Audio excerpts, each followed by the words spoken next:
আসি। ঘটনাটি আমার নানু বাড়ির। ঘটনাটি আমি এবং আমার কাজিনদের সাথে ঘটা। প্রতি শীতেই আমরা কাজিনরা মিলে নানু বাড়িতে বেড়াতে যাই। এবারও তার ব্যতিক্রম নয়। আমার নানু বাড়ি একটি বড় বাগান বাড়ি। এখানে অনেক গাছপালা, পাশে বড় ফসলের ক্ষেত। নানু বাড়ি ছাড়া আশেপাশে তেমন বাড়িঘর দেখা যায় না, সর্বোচ্চ দু একটা বাড়ি। রাতের বেলা চারিদিকে ঘুটঘুটে অন্ধকার, নিস্তব্ধতা যেন ঘিরে ফেলে বাড়িকে। সন্ধ্যা হলেই যেন একরকম ভয় ছেয়ে যায়, সমাগম খুব কম থাকে। এবারও শীতে আমরা কাজিনরা সবাই নানু বাড়িতে বেড়াতে গেলাম। আমাদের মনে ছিল অনেক আনন্দ আর ঘোরার প্ল্যান। সে আনন্দই যেন একসময় আমাদের কাল হয়ে দাঁড়াবে তা আমরা কল্পনাও করতে পারিনি। প্রতিবারই নানু বাড়ি গেলে আমরা অনেক জায়গায় ঘুরতে যাই। প্রতিবারই আমরা নানু বাড়ির পাশের সেই ফসল ক্ষেতের মাঠেও ঘুরতে যাই। বিশাল মাঠ, যার শেষ দেখা মুশকিল। হাঁটতে থাকলে যেন শেষই হয় না।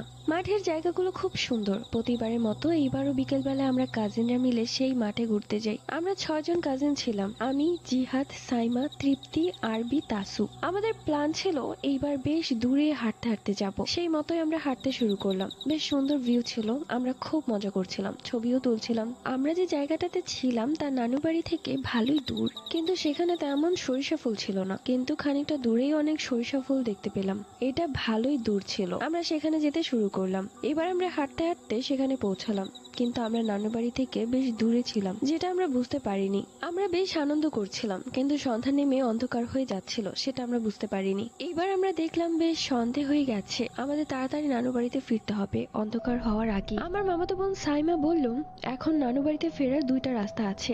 একটা যে পথ দিয়ে এসেছি সেই পথ, অর্থাৎ মাঠ দিয়ে, আর একটা পাশের একটি রাস্তা দিয়ে যা গ্রামের ভেতর দিয়ে গেছে। গ্রামের রাস্তাটি দিয়ে গেলে তাড়াতাড়ি হবে, তাই আমরা সিদ্ধান্ত নেই গ্রামের রাস্তা দিয়ে যাব। আমরা রওনা হই। জায়গাটাতে যেন অন্ধকার ও নীরবতা ঘিরে রেখেছে। দুপাশে বেশ বড় বাঁশঝাড় ও ছোট দিঘি। জায়গাটাতে আমরা কোনো মানুষ দেখতে পেলাম না, শুনশান।